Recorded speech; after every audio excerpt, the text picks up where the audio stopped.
Hi guys, welcome back to another episode of Lived and Told. I got a special episode today. I've got here Jen from Kuuki Cafe. Hello. Jen, do you want to give a quick introduction of who you are and also where we're at, actually? Yeah, sure. So we're actually at the cafe now. My name's Jenny. I'm one of the owners of Kuuki along with my sister. I'm 29 at heart, but I'm actually 31 this year. So my interest at the moment is being really creative, I would say, just pouring out my creativity in all the drinks and all the recipes and stuff like that with my sister. We're both very creative people. I don't know what else That's to awesome. put. That's awesome. That's it? Okay. That's perfect. We'll get maybe some icebreakers there, Jen, just so the listeners and viewers can get to know you a bit better. So, first question I've got is your favorite concert that you've been to?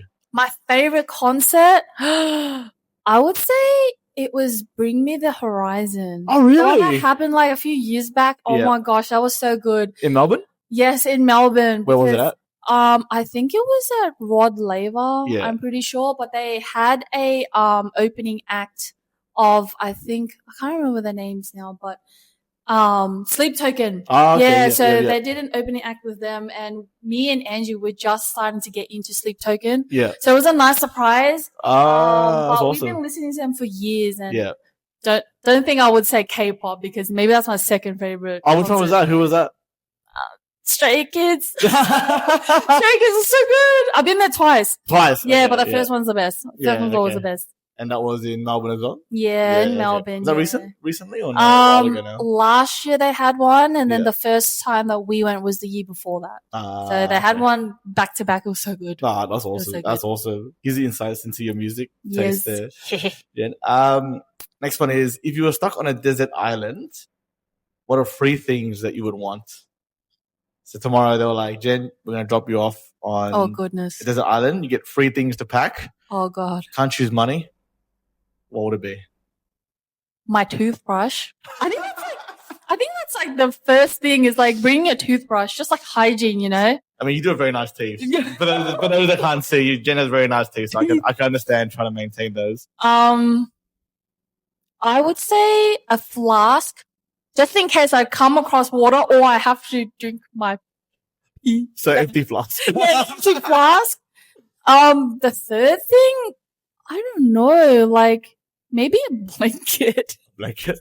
Yeah, I don't know, like a pillow or something. If it's too hot, then I'll use it as a pillow. If it's too cold, then wrap it around my feet or something. I don't know. Okay. Very practical. All very practical answers. Too practical, I think. And last question is, what's your favorite coffee/tea order?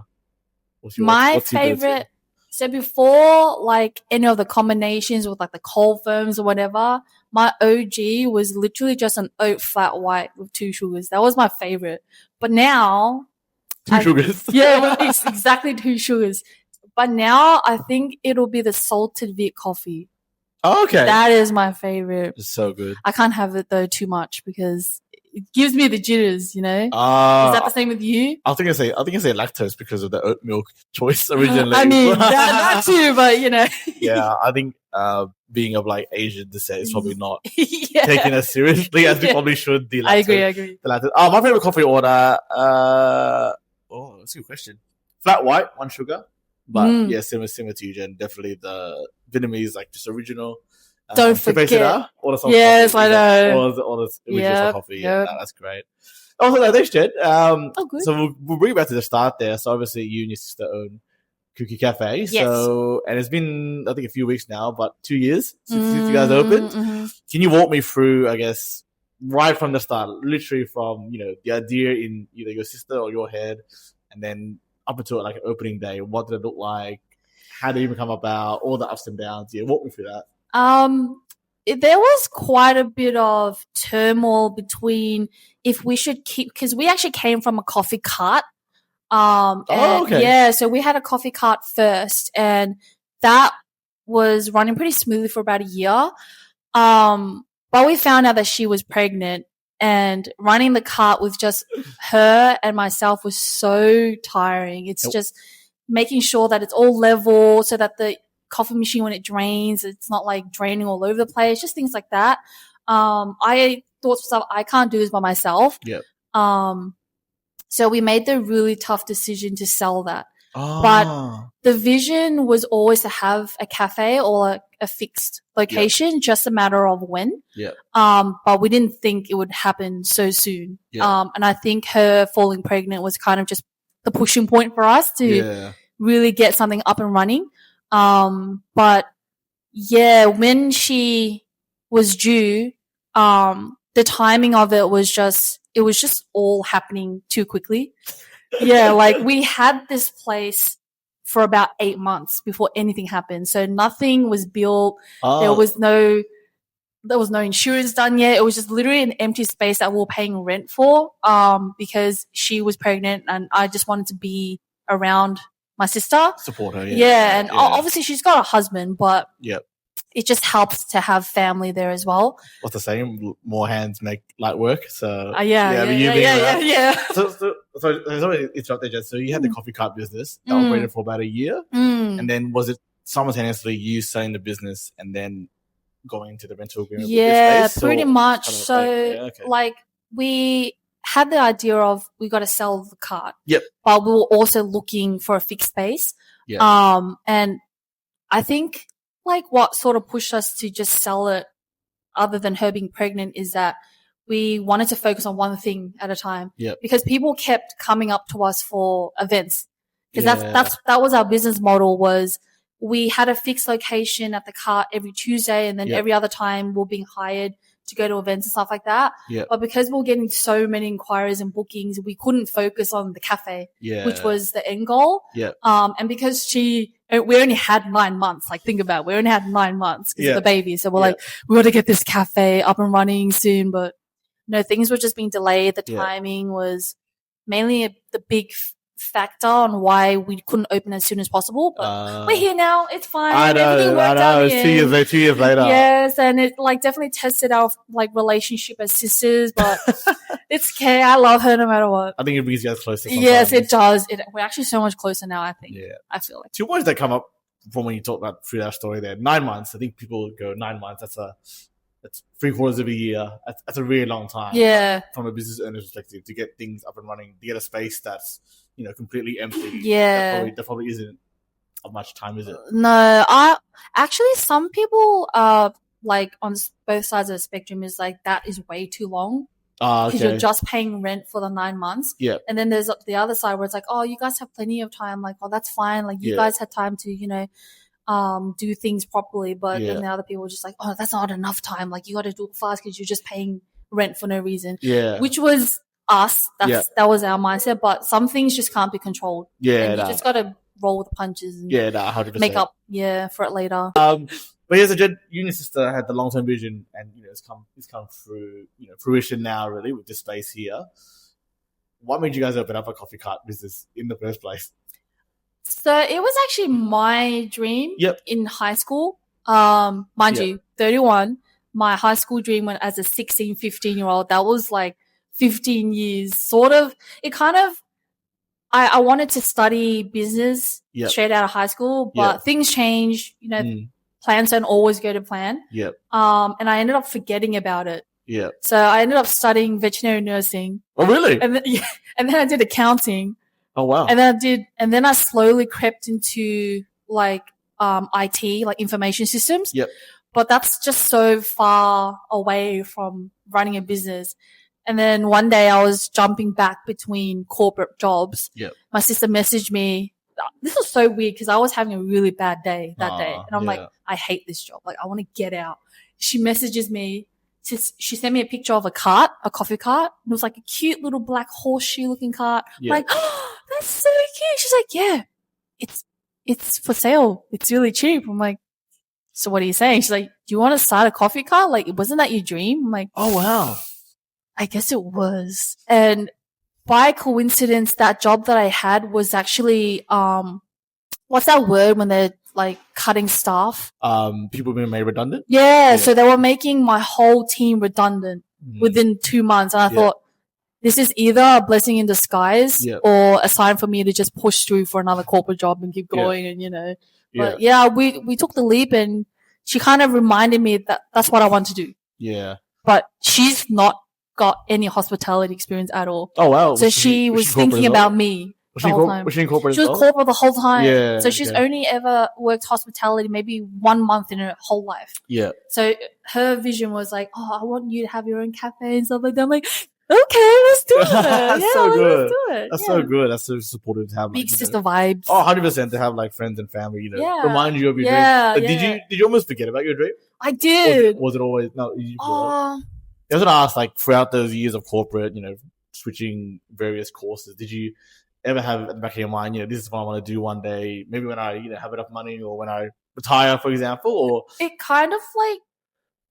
I think it was always in the back of my head. Yeah. Every time I walk into a cafe, that made me feel really comfortable and warm. I was just like, oh, it's such a nice vibe. Like, I remember I wanted to do something like this.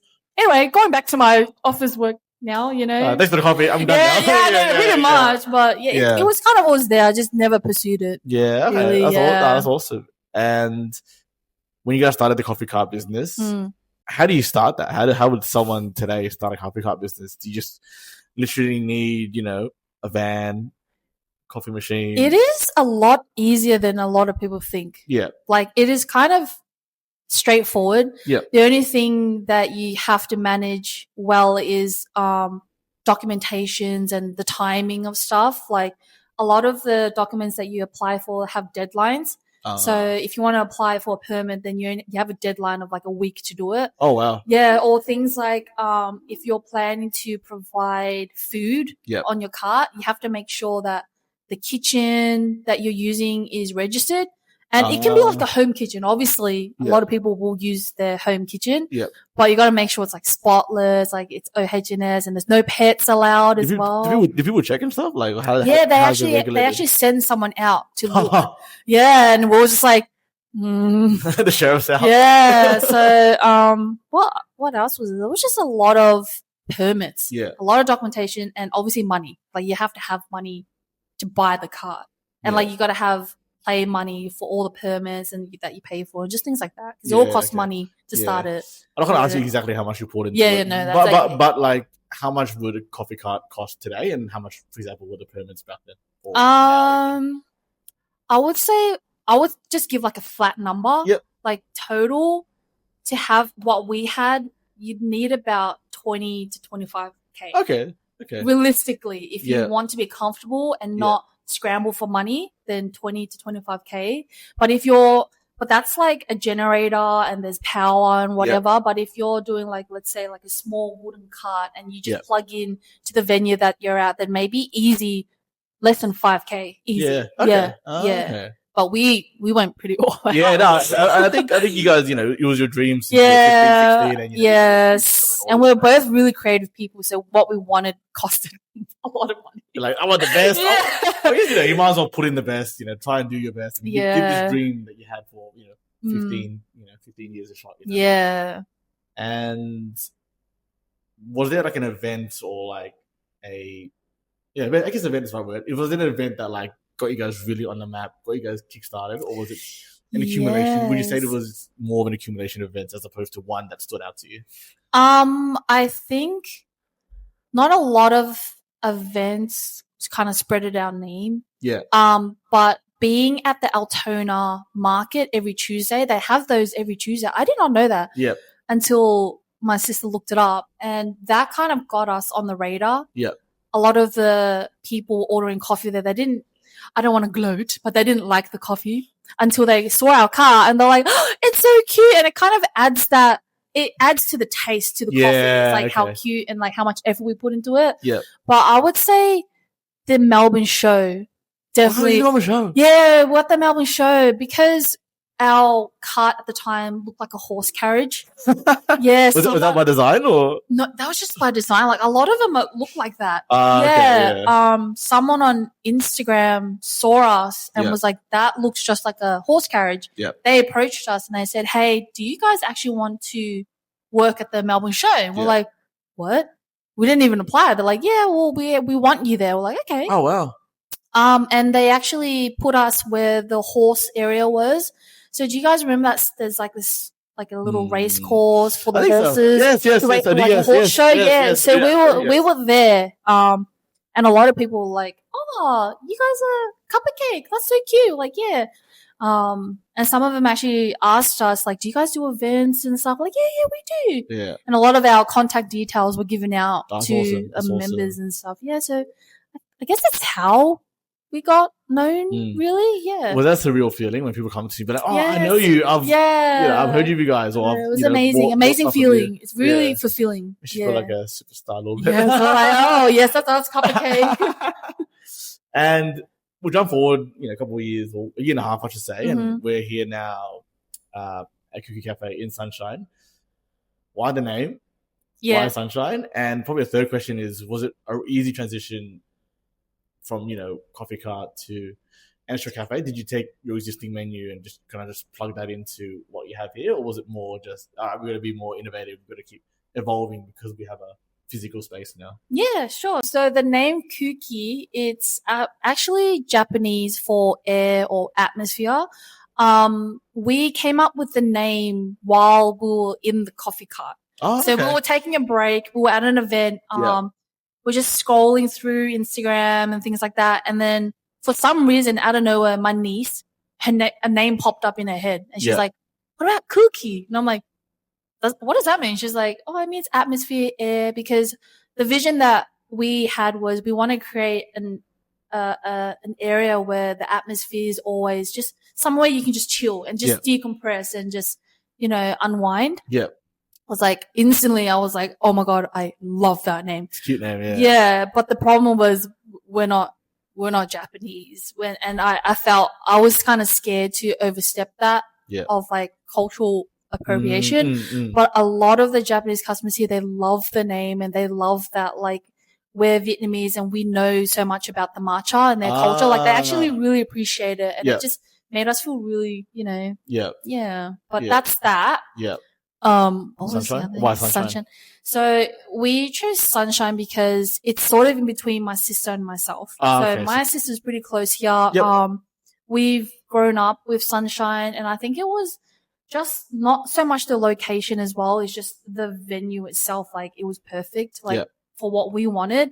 We didn't want a massive space where we're serving breakfast and stuff. We just wanted to focus on really good coffee and really good matcha. Yeah. Last one was, how was it transitioning from a coffee cart? Oh, yes. Like the menu, I guess more specifically, the menu. Like was it just literally just pick it up, plug it in, this is what we're going to do at a physical space now as opposed to a cart? Or was it, no, we need to innovate, we need to come up with different stuff, we need to add more stuff, get rid of stuff? Like how was that? Okay, cool. So the menu, that was kind of something that evolved during the time that we were getting started. Yep. The menu was literally just 7 ice drinks, like 7 items, which included coffee and matcha all together. So it was really, really small. It had nothing to do with the cart at all. So like Cupcake menu was literally just hot coffee and 1 ice drink. We didn't have matcha, and we were mainly with cupcakes and coffee. Yeah. But with this, we wanted to make sure that we didn't rush the recipe and that it didn't have any correlation to Cupcake at all. Oh, really? So I was like, not dead and gone, but it's like, this is a new venture, I think it's chapter closed and we just wanted to open this new one. Yeah, it's beautiful in a way, How it evolved was definitely through trends, I would say. Yeah. And the trends was first, and then the second was what we both liked. Yep. So she really liked Thai milk tea or like taro flavors, and I like the Viet coffee, the salted taste and stuff like that, and that's how it all came about. Yep. But I'm not gonna claim that salted Viet coffee came from us, but we definitely did perfect it the way that our customers like it, and we just kept going from there. The way it snowballed was definitely like customers asking for combinations. I'm gonna have to say that half of our menu is definitely from customer favorite combinations. Yep. And I owe it to them for sure. Yeah. Because the matcha Viet coffee was like, it's so popular now, but it was a combination from a customer that's like, I'm crazy about caffeine and I want coffee and matcha, but it has to be Viet coffee. And I was like, what about Viet coffee and matcha for him? She's like, done, give it to me. And she was like, she came back literally the next day ordering like 2 more. I'm like, you know what? I'm gonna pop it on the menu and then see how it goes. And now it's like it's flying. It's popping yeah, on. it's So flying. shout out to that customer. Yes, thank you. You know who you are. You haven't been back though. It's been a while. So come back. Come back, please. Come back and taste your creation. I know. Yeah. Yeah. Okay, that's awesome. And you do so many different styles on the menu there. Mm. How did you guys perfect it? Like, did you guys literally go overseas to like research and like, you know, do that kind of stuff? Or was it really going out, exploring other places and what they had? Or was it legit at home, giving it to family and friends, saying taste? Like, I'm very curious how you perfected it, how people perfect their menu. Surprisingly, the only menu item that was tested at home was the dalgona matcha. Okay. Yeah. That was not something like I saw anywhere. I just thought I really love dalgona. You know, the whole trend that was happening. So that was still going on for a while. And I thought, what would it taste like if it was mixed with matcha? And it ended up being really, really good. Yeah. But little did I know, it's like trending everywhere in Korea. Oh, really? Yeah, it's everywhere. So I was like, damn. We all think we all have the same brain or something. That was the only one. But then all the other recipes, the way that they were perfected was definitely with staff members. A lot of our staff members are family. Oh, okay, so awesome. we tested it in the cafe, and a lot of our loyal customers as well was really? Hey, we're trialing something. I'm willing to let you have it for free. You don't have to pay for it. You just give us your honest opinion. I want the 100% truth. Yes, I want the 100% truth, especially because it's coming from a customer. You know that it's authentic feedback. A lot of it was from that, and still to this day we do actually give out samples or like trials to customers and stuff. But what do you see as the next trend without maybe giving it away too much, or what's coming, you know, in terms of menu ideas? What do you think the next trend is going to be? Definitely steering away from. So are you asking like our trends or like in general? For example, I think for me matcha was the big, you know, 2024, 2025 thing. I think this is my personal opinion. I think 2026 will be ube. I was literally gonna say that. I don't know why. I just think it is. I don't mind ube. I don't love it, but I don't mind it. But my general thoughts are that could be the next trend. Obviously keen to hear from someone. I was gonna say ube. Yeah. And definitely Earl Grey. Earl Grey. For sure. I'm seeing Earl Grey flavored tiramisu. Yeah. Earl Grey flavored everything. Like obviously it's not with matcha now, obviously. But I was gonna say ube for sure because a lot of our customers, they're asking to mix ube foam with like their coffees and with, you know, just anything. And I'm thinking, gotta go buy some ube. Yeah, I gotta get some real authentic ube, make it myself with the, like, you know, grind and everything's right now. Yeah. But I'm gonna leave that to 2026, the rest of 2026. Let's keep it a surprise. Let's keep it a surprise. But okay. I'm glad that I'm on the mark at least. Yes. I know what's coming up. That's awesome. And what was I asked next? What's been the best part about opening up your own physical space that you couldn't do as a coffee cart? It's like not ever running out of water. That was the biggest problem with the cart, was like sometimes you overshoot or undershoot. We undershot a lot by not bringing enough water jerrys, and then we would run out of water and you can't make coffee. Explain to the listening, like, who don't know, what is a water jerry and how does that relate to a coffee cart business? So like the water jerrys are like these plastic cans that you have that you just carry water, or just like even petrol, but mainly used for water.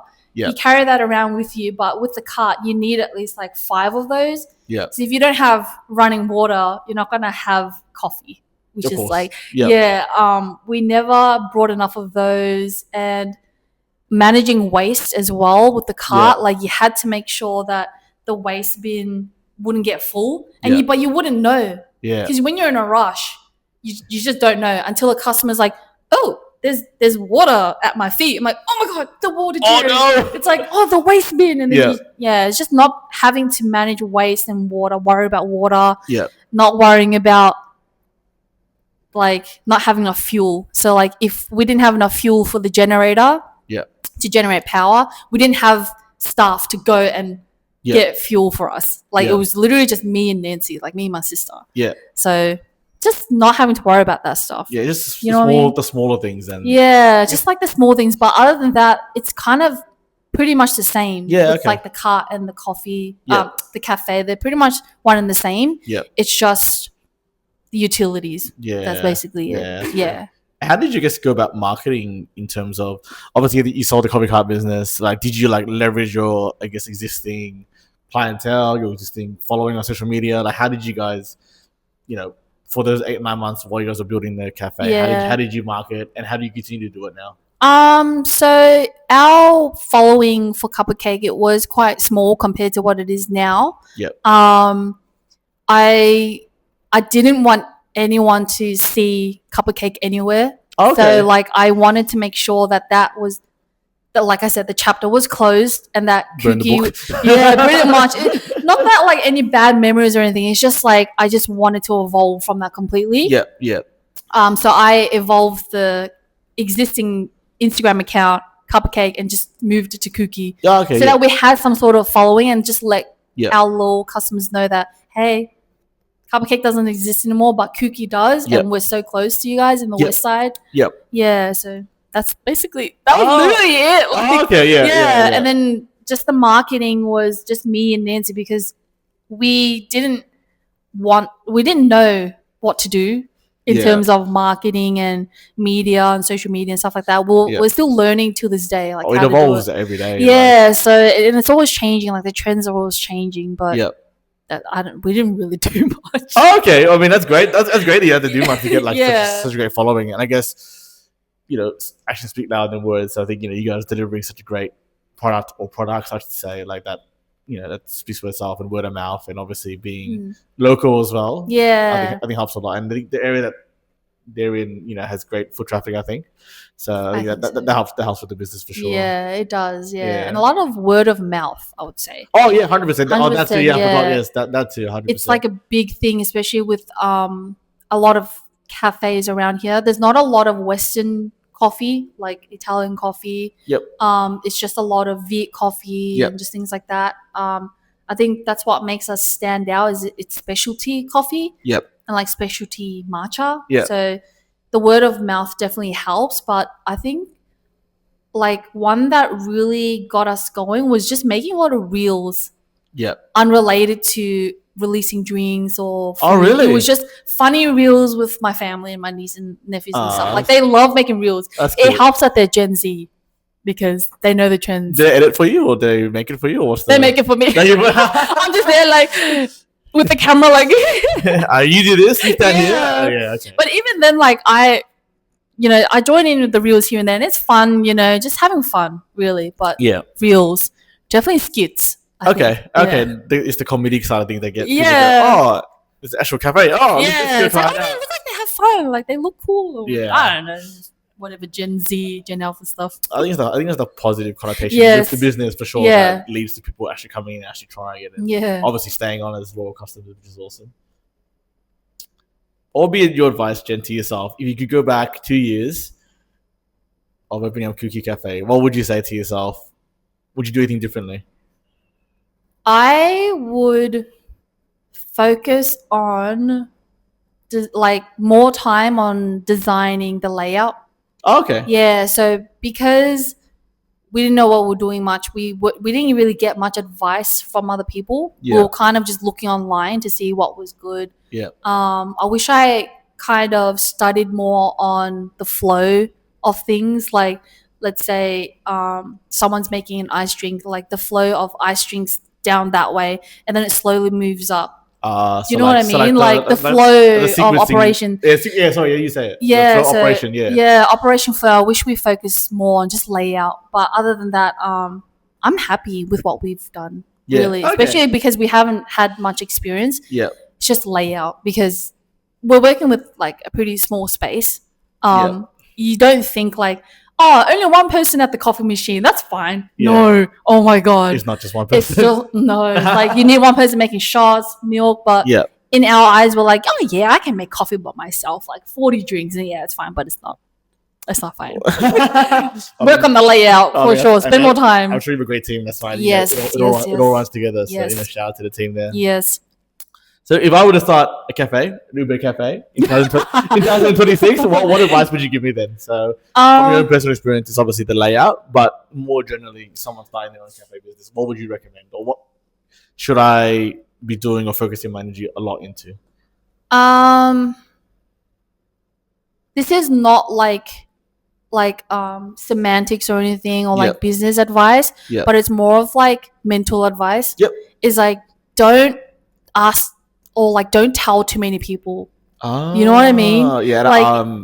If you want to start something, I think you shouldn't approach people and be like, should I do it like this or should I do that? Like you should literally just, if you want that, you do it. You know what I mean? Because when you ask or tell people what you're going to do, there's a sense of they're doubting me kind of thing. Or almost like you're asking for permission. Yeah, in a way. So I think like you should just strive for it, and when you only think of what you want to do, you'll get what you want done quicker and like better.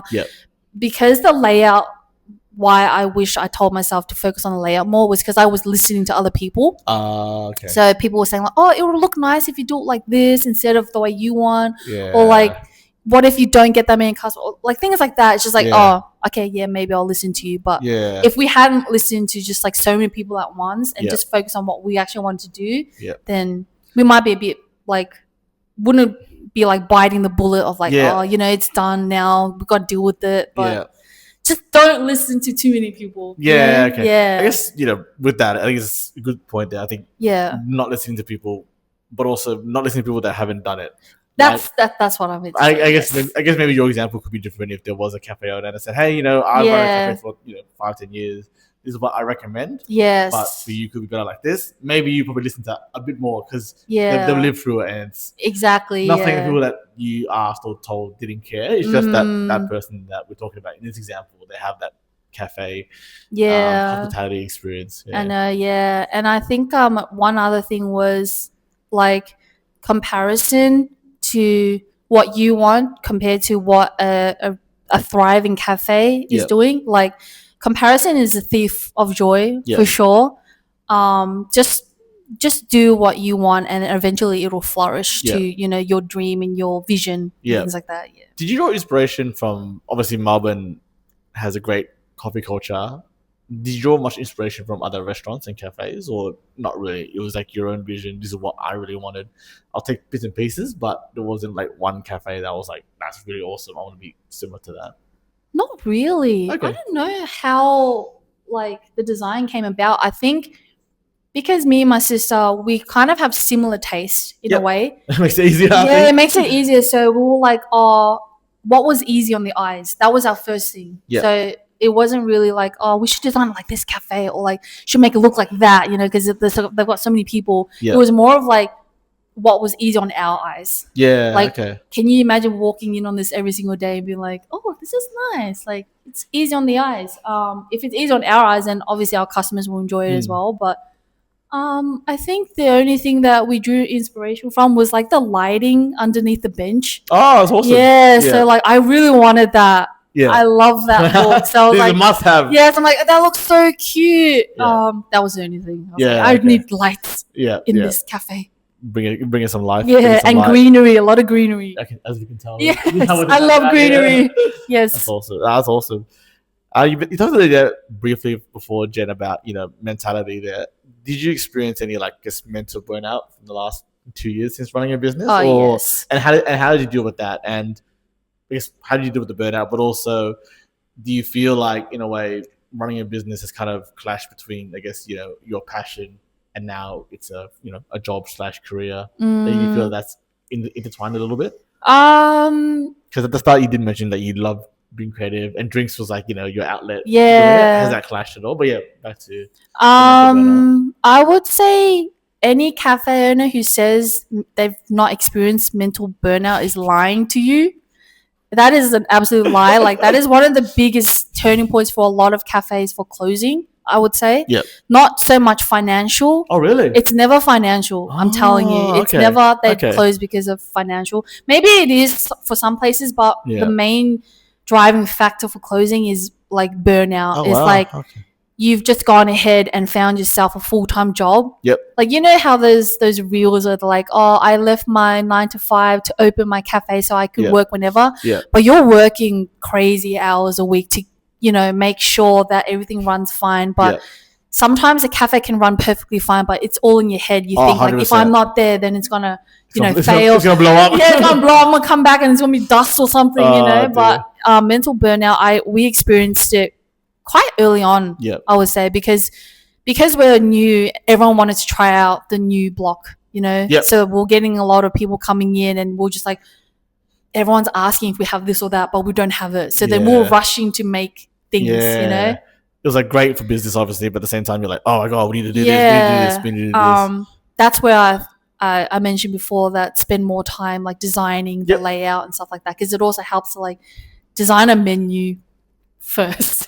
And then everything else can come later, like because then you can see the vision. These are the staples. Yeah, like this is the matcha station, this is the coffee station. Like as long as you have that menu done and down pat, then the layout can come like later. Yeah. But mental burnout, the way that we managed it was we both noticed that we were seeing each other every single day. She was seeing me more than she was seeing her baby. I was seeing her more than I was seeing my partner. We're sisters, we're family. I love her to death. She loves me to death.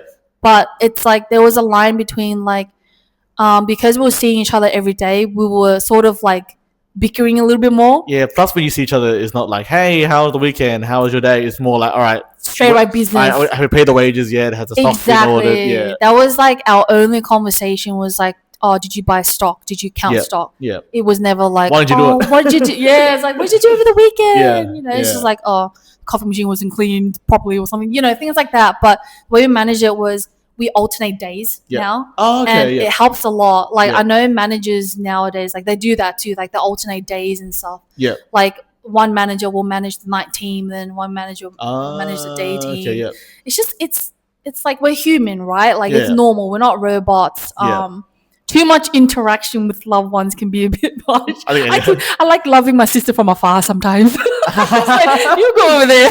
At least you taught you that. But as I say, it's more you closer in different ways. Yes, but we're actually so much closer. Yeah, that's awesome. Yeah. Because of the cafe. So there's so many things I know about her now that I didn't before. Yeah. I was just like a little sister trailing behind her, but now we're like business partners. You are business partners. Yeah, we're business partners. Yeah, so awesome, managing burnout was just alternating days and just trusting your business partner and trusting your staff that they're not going to burn the cafe down. Yeah, okay. Yeah, it's just trust. Was that hard for you to relinquish that trust a little bit? Oh, a little bit, because I was here every single day and she was here every single day. It was like, I'm scared to leave and then something happens with the coffee machine, because I'm the head barista and she's the head baker. So like, if anytime she was gone and then someone had a question about like a brownie, I'll be like, I don't know. Like, give me 1 minute. I'm just gonna go. So she kind of was a bit skeptic as well to leave, but like I asked her a lot of questions, like, and I watched how she made things. I made sure to educate myself. She did the same thing. It's like, she would ask me questions like, "Oh, why does it coffee do that?" Or like, "Why does it taste like this?" Or "Why does it smell like that?" And I would educate her, and then she would be able to, fix the machine and whatever if something was to go wrong. But just a lot of trust, so that we could have days off. Yeah, 100%. You put people in place to do certain things. As you said, it's all about building trust within. Yeah, not even yourself, but beyond yourself and your team. Yeah, your team for sure. Mm-hmm. And the second question I had was about your passion. So your passion is about being creative. Your outlet was making drinks and coffee and whatnot. Has that diminished, or have you enjoyed it less now that you're doing it every single day?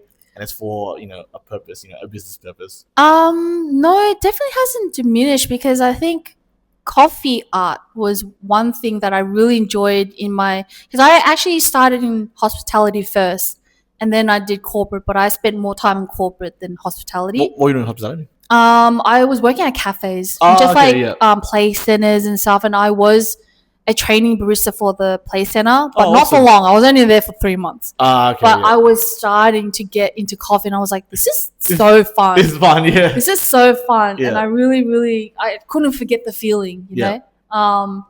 But creating the drinks and like sharing, the creations with family and with staff and stuff Yeah. like that. Just seeing their reaction when I finally get the flavor right and stuff. It's just like, it's really nice. Like that's what creativity Is for you. Is, for like, let's say an artist or a painter, when they see that people can see what the vision was and understand the meaning behind the painting, like they feel fulfilled. It's the same thing with like coffee, like the art when I make the coffee, extracted, things like that, and I see customers saying like, oh, the flavors like are nice. I'm like, oh, thank you. Like, I made that. I spent so much time doing that. And like, with the matcha as well, the art behind it.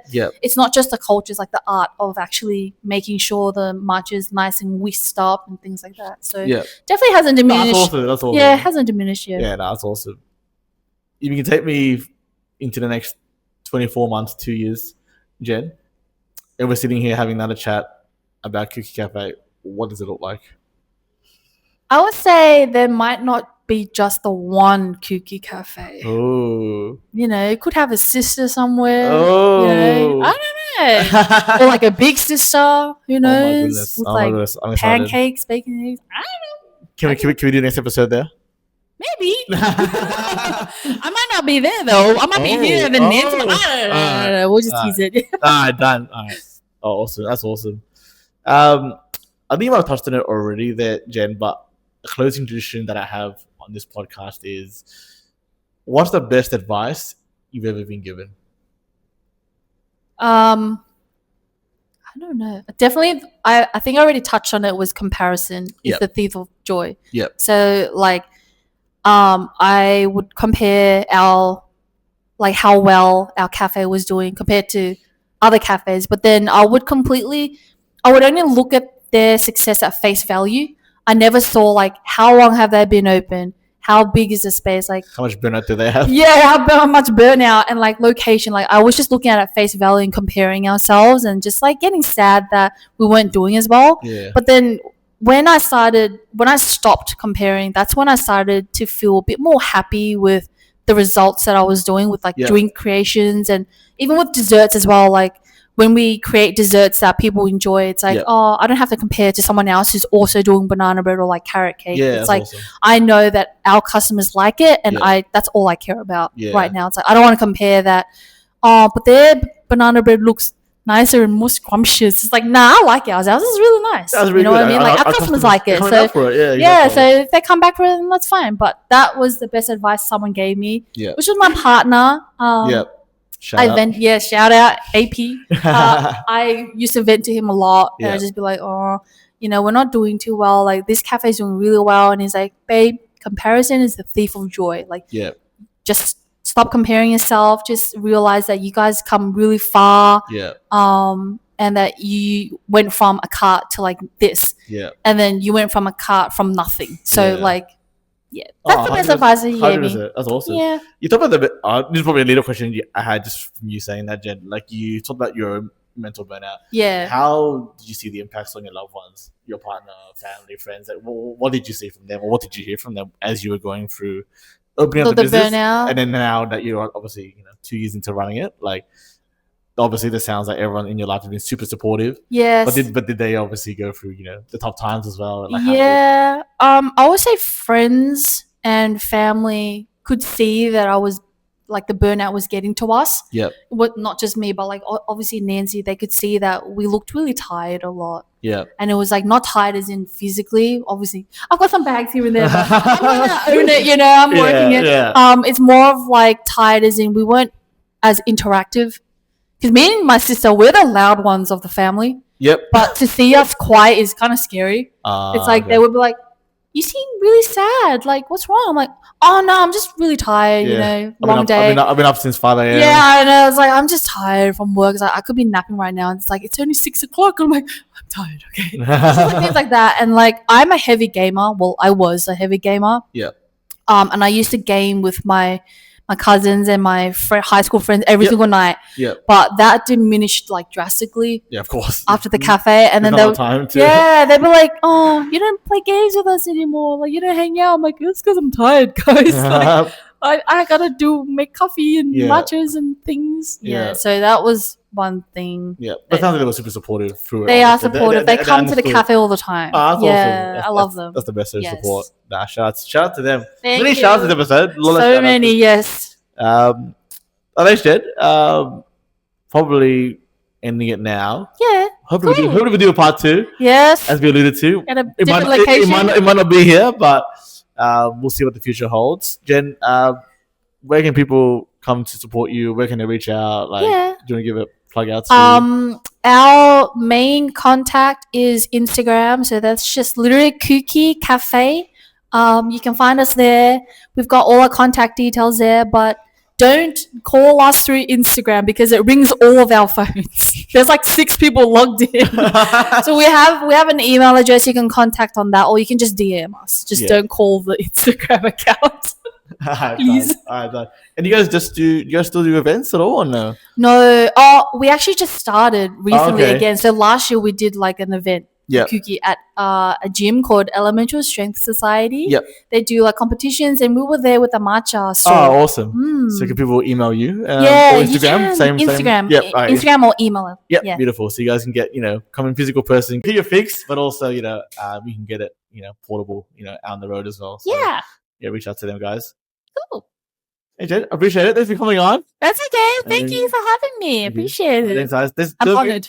Thanks, Jen. Don't forget to like, comment, subscribe, give us high ratings, and we'll see you in the next episode. Okay, bye-bye.